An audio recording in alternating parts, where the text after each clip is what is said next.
ఈ వయసులో నాకెలాగూ పెళ్లి అవసరం లేదు. నువ్వింకా వయసులోనే ఉన్నావు. నువ్వు కూడా నాలా పెళ్లి చేసుకోకుండా ఉండిపోతే మన వంశం మనతోనే అంతమైపోతుందిరా. అది నీకిష్టమేనా?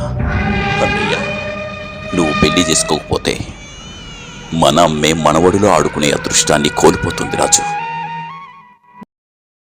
అందుకే చెప్తున్నానురా, నువ్వు ఈ గెటప్ తీసేసి ప్యాంటు షర్టు వేసుకో, పెళ్లి చూపులకెళ్దాం. సరేనా?